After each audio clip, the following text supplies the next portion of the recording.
Need water? You good? Good. Chilling. Well, hello, friends. Welcome back to yet another episode here at Small Bore Barber Vintage Museum Motorsports Park, Birmingham, Alabama. I'm here with my friend Mr. Sargent. Yes. Rodney Sargent. What up?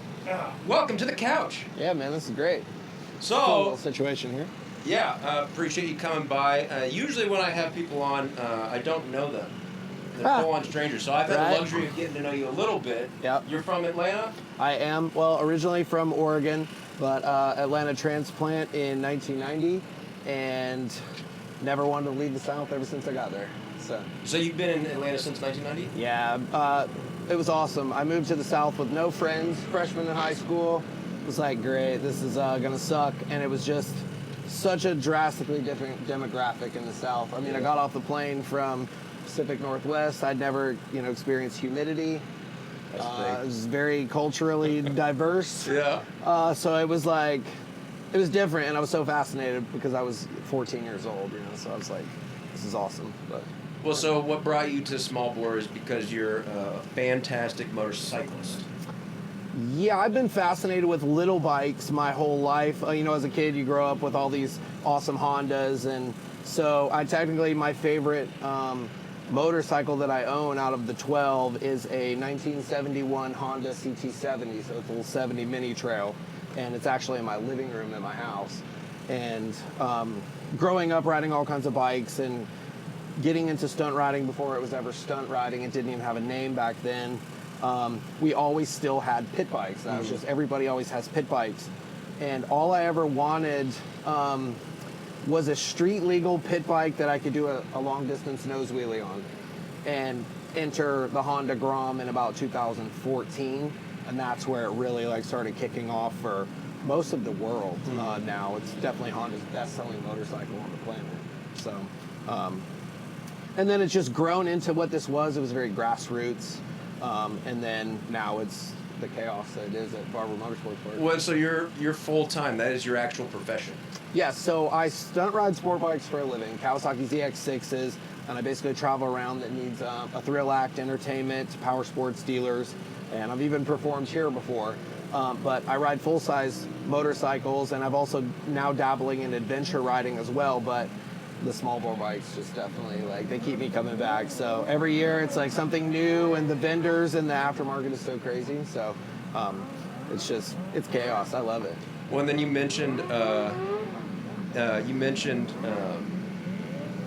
Stoppie on the ground. So am I making this up that you have some type of record with that? So there's a wild thing. My teammate technically holds the Guinness World Records for the longest and the fastest Stoppies in the world. Okay. So on a sport bike. What is Stoppie? Explain what that is to our friends. So a Stoppie is a nose wheelie. Obviously, there's no motor on the front wheel, so that being said, it's all brake and balance. It's mostly stupidity. So you're just taking ass over tea kettle just enough to ride the nose of the bike. Yep. And if you're good and your balls are big enough, you can roll much further than most of the other people. So my teammate and I have been known all over the world for rolling these crazy long distance nose wheelies and having the records and winning all these stunt competitions and things like that. And so, like I said, I wanted a pit bike that could Stoppie. It was a must. Every motorcycle I have must be able to do a Stoppie. And so the Groms are actually better at it than a sport bike. So it just transfers over, I've done a nose wheelie just twice in my career, and both of them were on accident. And then I just continued over. So let me to your point, do you know what endo is short for? I can assume, but you can tell me. It's end over. End over end, which is what most people do when they do an endo. So I did not ride out of mine. It was I've not ridden out of several, mostly on my shoulder, and broken 12 bones at one time. So what's like a short Stoppie versus one of your records? Like what type of distance are we talking? I mean, a little short Stoppie like what we're doing here, a couple 100 feet, 200-300 feet. No big deal. No big deal. And then some of the long ones, so you can do a Stoppie anywhere. Flat ground is the most respectable. 200 feet, you're almost at a football field. Is that what a football field is? It's like 100 yards, 300 feet, I assume. But. Perfect, yeah. So Our longer ones, though, like, I mean, we've rolled Stoppies down mountains at over 2,000 feet before. Jeez. And so, also my teammate and I we were going very fast to set records at one point, and so the record is now 150 miles per hour on the front wheel, but technically we turned it up a notch a couple of times just in case people were ready to try to break those records. So we have plenty in the tank. So if you're out there and you want to break a record, you're going to be right behind you. Yeah, we definitely, I don't know, I mean, in our older ages now, I don't think anybody will ever break that record. I can say that, like, my 1,138 feet on the front wheel was really, really far, and Jesse always wanted, his goal was like a quarter of a mile. So technically that is now the record. The Guinness World Record is 1,320.3 feet on the front wheel. Well, and then you said a mountain, so you need gravity at that point to propel you.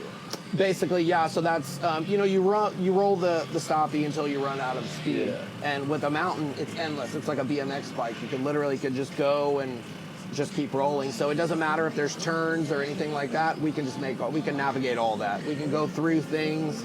So it's pretty fun. Jeez. It's definitely it's an acquired riding style. That discipline technically came from me, from road racing. I grew up racing and excessive braking, and so it was really like a no-brainer to try it when I started, like, we'll call it stunt riding back in the early 2000s. And so it was just what I've always been known for, and now it's a thing. It's interesting, as I've made my way into Atlanta. Originally, I've been in the business for over a decade, and behind the camera, in front of the camera, and then with all the friends that I had in the stunt industry in Atlanta, I found my way there as well. But it's always funny, like, as proficient as I think I am at something, I always meet individuals like yourself that make me look so amateur in so many ways, because you guys operate at such a high level of skill. You make it just seem so effortless. Yeah, I think like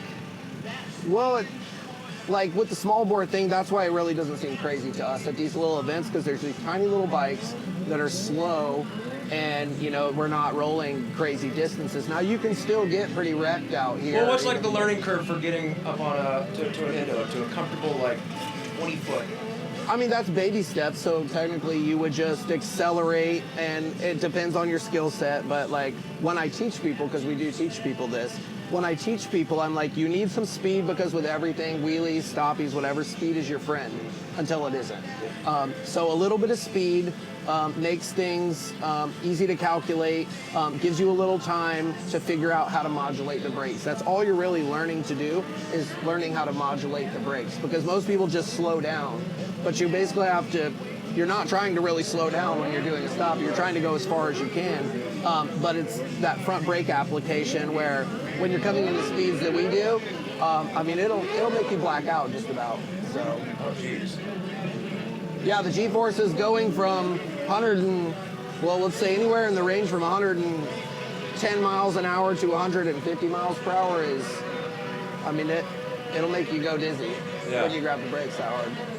I've been fortunate because the rain has kept it quiet. I realize now that with my door open, people are back on the regular. We might need to shut the door. We might need to shut the doors. Give me 2 seconds. We're going to be in here together. Well, let's heat it up a little bit. Hold on 1 second. Where were we, Rodney? G-forces. G-forces. Well, with that, so you've been in this since you were young. It is your profession. You have a teammate. You have a company. It is, your livelihood. Do you still raise the bar, or are you just now kind of like, no, I stay in my lane and I just kind of progress, as a man? I would say that these days we set the bar so high with the Stoppie thing that, like, no one's caught that. Mm-hmm. And so we really haven't had to go back and step up, and I don't know that anyone could ever catch that, should I say. I mean, it's definitely out there. The kids, this new generation is wild. You see these guys like Axel Hodges and everybody stepping up in those other disciplines of riding. That could definitely happen with, the Stoppie game, and especially stunt riding. The kids now that are just generally stunt riding with the wheelies and acrobatics, they're wild. I mean, it's the evolution of things. The bikes are better. The parts that protect the bikes are way better. All of the handbrake systems, everything is just so much better than what it was when we were growing up. And now that we're, getting older, I would say that we're still active. It's just, we're pretty stagnant in terms of that. You don't want to go out and trash your bike that you're having to do stunt shows on, because the builds get up to like over $20,000. Oh, I imagine. So they have all the best parts on them, but it's not just to have cool parts, it's to make them survive, because generally you don't get a whole drag strip to do stunt shows on. You're riding in some 100 by 40 foot wide section where these are water cooled and you can't get any air through the radiators, and you got to put big fan systems on them. So the slower you go, the harder it is to ride a 450-pound sport bike. Yeah. So I say I personally am pretty stagnant now. I don't have a real reason to step up, because I wear so many hats when it comes to like small bore and stunt riding and stoppies, and now hard enduro type stuff that I practice and cross train with, as well as adventure riding. Like everything I do like just requires so much, and it's fun, but I can't dedicate all my time to stunt riding anymore. I just, like I said, I wear too many hats now. So. Yeah. Well, and the fact that I do know you, I know a little bit about you, and I've heard some of your background. You're already living life on the edge with these stops and all things, but you've had some medical history too that took you pretty close to the line as well, right? Yeah. Well, with broken bones and things like that, that's nothing. But I did. That's nothing, guys. I mean, bones heal, and if not, they can put it back together surgically. Did have a couple round knockout almost situation with leukemia. Yeah. So that was a pretty wild thing. I had only heard about it briefly, but it seemed so, you said it so nonchalant, I was like, wait a minute. I know, most people don't really try to talk about it like that, but I think so. In life, I feel like things lead you to things. And I feel like all of the broken bones and the skateboarding and the road rash and the crashing and getting back up really helped me with my battle with cancer. Because mentally, I was like, when I was a kid, I was getting sacked on handrails and fall off big flights of steps, and I'm just like, gotta get back up and do this. I gotta come back and do this. And with stunt riding, breaking bones and sliding and getting wrecked, I always had to come back and do it. I was never going to let anything get the best of me. And so, like, when I was given the crap news, you have leukemia, I was literally on my deathbed. Yeah. And I was like, wait, what? Like, I have cancer. I've never smoked a cigarette. I've been straight edge my whole life. I've never been drunk. Like, there's no way I have cancer. What is this? And they're like, it's not a tumor. It's not a cyst. You have bone marrow cancer. Your bone marrow is not making your blood anymore. And that was tough to hear. How old were you? I was the end of 2015, so I believe I was 30. This isn't that long ago. Oh, no, yeah. So I was mentally prepared for, I was about 38 at the time. Whoa. So, yeah, it was a tough one. That's not something you ever can take lightly when, you got, first off, I'm in a hospital, like, I had to go to the ER. I thought I had the flu. Right. And technically, I only had about 30% oxygen going to my brain. Wow. So, yeah, it was pretty bad. And they were like, have you ever had a blood transfusion? And I'm like, no, not that I know of. And they're like, okay, well, your counts are all wild, all this stuff, blah, blah, blah. And then they had an oncologist come in, and I'm like, oncologist? Like, that's pretty serious. What are we doing? And they're like, yeah, we want to do a bone marrow biopsy. And I'm like, why? What? So I call my dad, he's a doctor, and I call my dad, and I'm like, there's an oncologist here, and they want to do a bone marrow biopsy? He's like, you need to let him. I'm like, all right, so knock me out, do a bone marrow biopsy. Probably 2 hours later, another oncologist comes in. He's like, we're transferring you to Northside Cancer Institute. I'm very sorry, but you have a very aggressive form of cancer. It's leukemia. It's called AML, and we can't do anything for you here. We're going to transfer you to a specialist. So I was like, I got to process this pretty quick. Were you with your lady at the time? I was not, but technically we've been friends. Lovely lady. Yeah, thank you. We've been friends for a very, very long time, and she actually came to see me while I was in the cancer hospital. And it's crazy because everybody in that wing where I was at had basically a form of leukemia that I did, and we had no immune system. So basically that's what happens when they do the chemo. for bone marrow, the chemotherapy wipes out all of your immune system. We're talking like red, white blood cells, platelets. Like if someone sneezed in your area, you could get like pneumonia and die. Jeez. So it's pretty crazy. They had to come in like the suits, the hazmat suits, and they're masked up and everything. So this is my own friends like coming to see me. I had a very limited list of people that could come, and I was just like, man, this is a weird experience. Well, it came on so sudden, and then all of a sudden your entire life is upside down. Yeah, so I have, like I said, one of the most aggressive forms of leukemia. So I was 2 weeks in at this point. They said I was about a week from dying. Whoa. So I was like, I was ready to do whatever they needed to do. And so we started the treatment like literally within 1 day of me arriving at Northside Cancer Hospital. So, and then feeling your body going through all this, because again, I've broken like 46 bones. I feel bones do things and your body go through stuff. And this was something like I'd never experienced before. And I was like, I guess this is just part of the plan, I'm not ready to die though. I knew that. And so every single day, except one, every day for 28 days I was in this hospital, I walked a mile carrying my IV on wheels. By your own choice, or were they? By my own choice. Yeah. The doctor was like, you're crazy, blah, blah, blah. And I was like, dude, I need to eat. I got to fuel myself.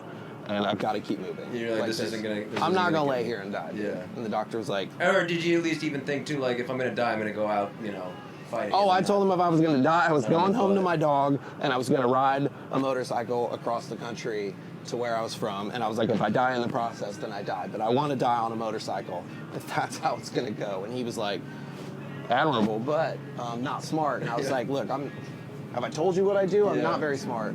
So, yeah, definitely wild ride. But like I said, all the broken bones and everything prepared me for that. So it was a mental thing. I think it was like harder to watch my friends and family have to deal with that, where you physically can't do anything. Like there's nothing you can do for a person in that situation.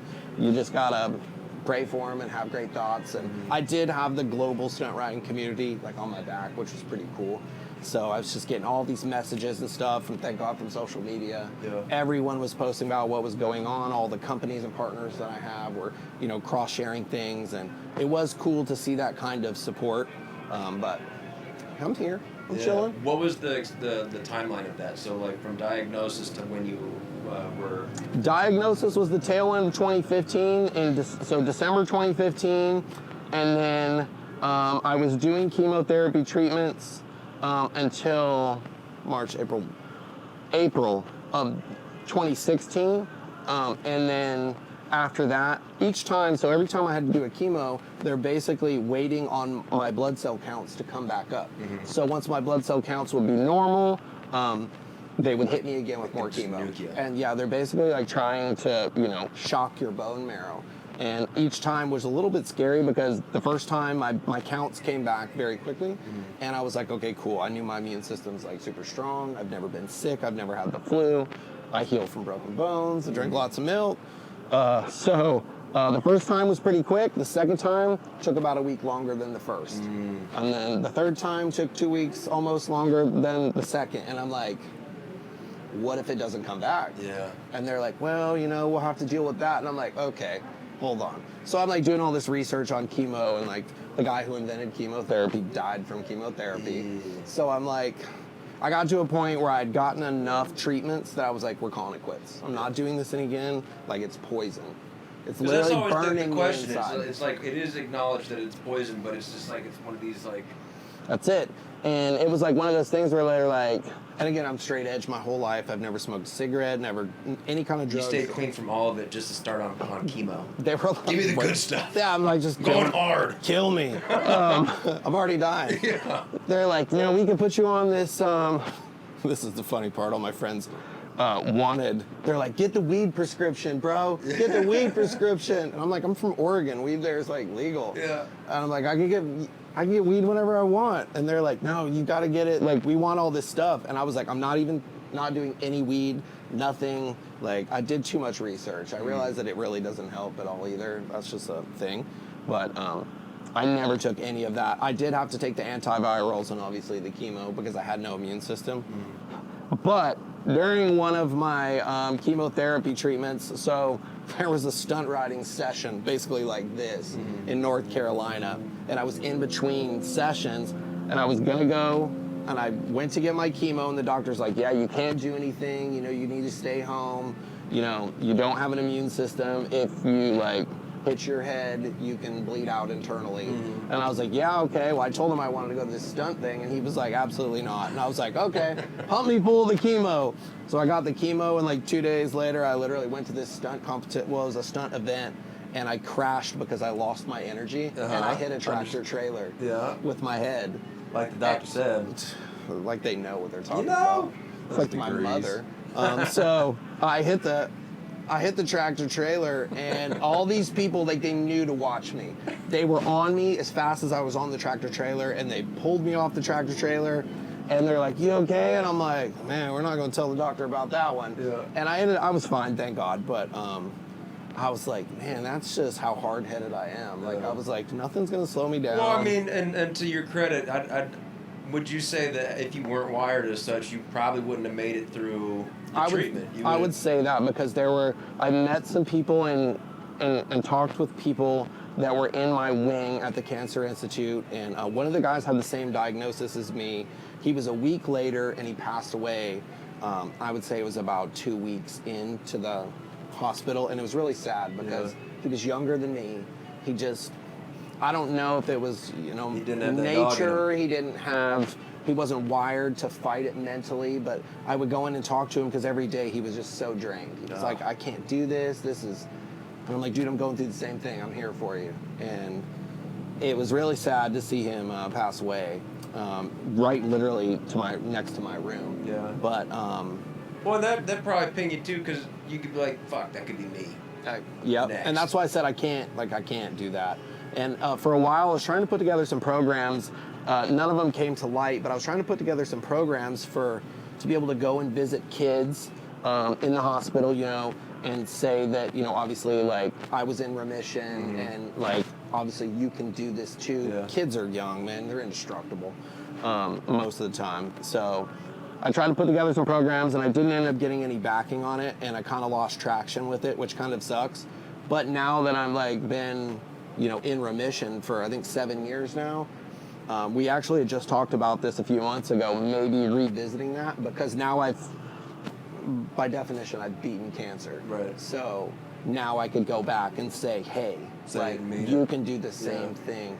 And now with these electric bikes and things like that, I potentially could take an electric bike into a hospital and go in there and maybe do something. I don't know. We were brainstorming, but I was like, maybe that's something I do revisit now because, again, I'm past that point. Yeah. And so I'm like, get another hat, you know? Dude, right? What's one more? I got a whole thing of them out there. I'll just start stacking them on, man. Yeah, I gotta get you a Bad Beer hat. Well, this is A-Stars, but I say, hey, look, great brand. Yeah, I'll get you a Bad Beer hat. Well, I appreciate you sharing that story because when you first made mention of it, wherever we were, I was like, I need to come back to that because that clearly affected you. When I mean, obviously you're back to where you are now. Did that change your mindset with how you lived? Like you were already, you know, straight edge. You were already living on the edge. Did you come back even harder, or you're just so grateful that you have a second chance at life? You know, honestly, it didn't change because I've been so wrecked before in my life that I'm so grateful every time I can get out of bed. I was a troublemaker when I was a kid. I got locked up and probation and all this crazy shit. I used to live to run from the cops on a sport bike. And you know, I live in Cobb County, and their police force is pretty nasty. I see those TikToks, dude. GSP will fuck you up. I used to take GSP for a ride. They're probably as pissed as they are now for people like me 15 plus years ago. Like, I was a hellion on the street. I don't care how ding-dong a biker is and how GSP handles some of these situations. They put everybody in danger. Dude, they do, and I hate that because, like, I've been part of that. I ran from a cop once on our highway, I'll just call it that, and I look back at 165 miles per hour and there's a Charger on me. Yeah. And luckily I was on my 1000cc sport bike and I hosed him, but I was like, you are chasing a 450-pound sport bike. Yeah, you're only going to put yourself out of I literally misery. can lane split. Yeah. Like, before you even could make a reaction, I'm through it and gone at 165 miles an hour. And it's not smart, but it is what it is. If you're going to chase me, like, I'm a hooligan. It's cat and mouse. Yeah. I'm going to win. Yeah, and I'm not trying to justify people that are riding like that, but just the fact that, like, if biker, hits somebody or whatever, it's just them. Oh, yeah, you take a 46. A Charger comes barreling down trying to keep up, like, to what end and why? Well, you see, so there was a kid in Georgia this year that ran from GSP, like, literally got away to an extent, but the Charger crashed and killed the trooper. And they were going after the kid for the trooper's death. And I'm like, hold on, whoa, man. Like, that's this dumbass trooper's fault for chasing, like, a sport bike that makes almost 200 horsepower in a 4,600-pound death missile. Yeah. Like, you literally can't even get, like, if you're on the highway and you're chasing in the fast lane and you come up on a car, you can't even get through the emergency lane where the retaining wall is on a highway. But you can on a sport bike with, like, the width of 3 sport bikes. I'm like, I think it's crazy that police in general chase What's sport the bikes. legislation on that? Do you know what the reasoning is why they do that? GSP, we call them God Special Police. They are immune to every single law in Georgia. Every law. That's why if something is out of control in any of the counties or cities, they'll call in GSP and GSP can go for it. Because every county and city has a no chase policy. City of Atlanta, Cobb County, all of these, their cops cannot chase, but GSP can, and they will. And you've seen the videos on Instagram and TikTok. They will kill someone. They kill the dirt bike kids, the four-wheeler kids. I mean, it's not worth killing them. Do you think that has a shelf life? Do you think somebody's going to at some point go, guys, not worth the risk involved here? I don't think they'll ever go after GSP themselves because, again, they are immune to these laws. It's sad, but it is what it is. So you finally figure. I've never been in another state, and I've been in some police chases in other states before on sport bikes, and I've never been to one that would, like, literally try to kill you. Yeah. So that's it. I actually quit riding the streets I would say, I stopped in about 2009 because we were stunt riding so hard and we were really pushing the sport, and it was like such a bad image. Now, privately, I started back riding the streets in about 2014, but, like, just a regular street bike, whatever. And I mean, I'm a hooligan. Some little kids, like, do a wheelie. Of course, I'm gonna do a wheelie. Yeah. That's what I gotta do. Get to midnight, man. But then, like all motorcyclists, if you're on a sport bike in a cross rocket, you look down, you don't even know you're going 100. And I pass a cop, I'm like, well, today is the day, let's go. And I'm usually gone pretty quick, but I did quit riding the streets for a long time because the cops were getting so bad, and now I don't even break the speed limit on motorcycles. I'm just like, whatever. And the Groms, if we ride those on the streets, I mean, we're grown men on children's bikes, so the cops are like, you're a little clown. Yeah, go They're home, not even pulling you kids. over. Yeah, Go they home, don't even kids. care. So Yeah. it's but I do hate that GSP. Yeah, it's does that. something It gets that- worse every year for It them does. too. Well, I don't know who they're trying to. It's like a dick contest that they're the only ones competing in it. Yeah. I could never be a trooper because, like, I just don't have that in me. Like, how, it's just to take a human life like that over a traffic violation. I can understand if you had, like, 10 stolen kids in the trunk They're or like, something. he's got 10 babies on the bike. That's we need he's gone. And still, don't knock him down when you get there. Like, We're chasing this dude for a taillight outage, and it's a Nissan Altima on 75. It's always an Altima, dude. Yeah. It's always an Altima. Oh, man. Well, shoot. We've been talking now 30 minutes, and I'm super grateful to know you and to call you a friend in Atlanta. For sure. We'll be hanging back there. But I'm glad I got you on the show today. Yeah, dude. I was glad to come by. Like I said, it was when I saw you here originally, I was like, oh man, I didn't even think you were going to come to this. Small bore is like, it's kind of small potatoes, but it's really not when you see the gist of it. Like with the big manufacturers, Honda's here, Yoshimura's here, all of the big manufacturers that are involved in the aftermarket for the Groms. There is no motorcycle on the planet that you can customize like a Honda Grom. Like, you can build an entire Honda Grom without using a single Honda part, and you could build this thing for under $10,000, which is, like, insane. And the MSRP on a Grom is like $4,000. So. Talking to Eric, and equally my experience, and what I think I'm doing with the show too is just like opening doors and showing people that like, you know, it's not intimidating. There's a lot of different ways to get into the scene that I love so much, and Groms is one of those ways. And talking to Eric about that and what they're doing, I think, yeah, it's exciting. The fact that like, so if people aren't in the motorcycle world, they won't know that Yoshimura Superbikes were the pinnacle of sport, like super sport racing. Their superbike technology was light years beyond any other. I think they have over 20 superbike titles. Yoshimura is like the pinnacle of sport bike exhaust. It's like you see a sport bike, especially a GSXR, and you're like, oh, it's got a Yosh on it. Oh. And the fact that Yoshimura is so embedded in the small bore life, I mean, they custom make exhausts for all of the small bore bikes, plus a couple of the newer model stuff that is like, it's kind of mid-size bikes, not full-blown size motorcycles. That's pretty rad because they technically don't have to. They could specialize in just their dirt bikes, which they're part of Team HRC, Honda. That's dirt bike, Supercross championships now. I think they're like 6 championships back to back. And dirt bikes are like, there's so much money in dirt bikes. The fact that they even focus on the Honda Grom is crazy. But the Honda Grom is Honda's best-selling motorcycle, and I think you said you're going to have Colin from Honda on here. Hell yeah! The Honda Grom is, I mean, it's insane, man. Yeah. The culture is crazy. The grassroots stuff, it's super rad, and it's fun to be a part of, and it's cool to have like a custom bike like mine where it's super fast and it's got all the best stuff on it. But these companies come to me and they're like, hey, would you test this? Do you think this would work? Do you think that won't work? And to be a part of that, you know, just a small part of it is super fun. Plus, I get to ride stupid mini bikes. Well, I'm excited. Like, I'm excited to be joining in your. We definitely are going to get you out on the streets of Atlanta one night. You're going to lose your shit because you're going to be like, man, this is insane to infiltrate the town on a Grom that gets 125 miles per gallon. Yeah. The insurance is like dirt cheap. Yeah. Like you literally, you can't have any more fun. Like I own a lot of motorcycles and my Honda Grom is the most fun. Oh man. Well, it's pretty rad, and you know we've had Big Boy and a couple of our friends. He looks like Donkey Kong on a motorcycle. He's so big, but to have him out there riding that is a lot of that stuff. It's just fun. It's just fun with the bros, you know. I don't think riding one by yourself would be like the move, but when you got a bunch of dudes with it, yeah. We have a ATL Grom squad.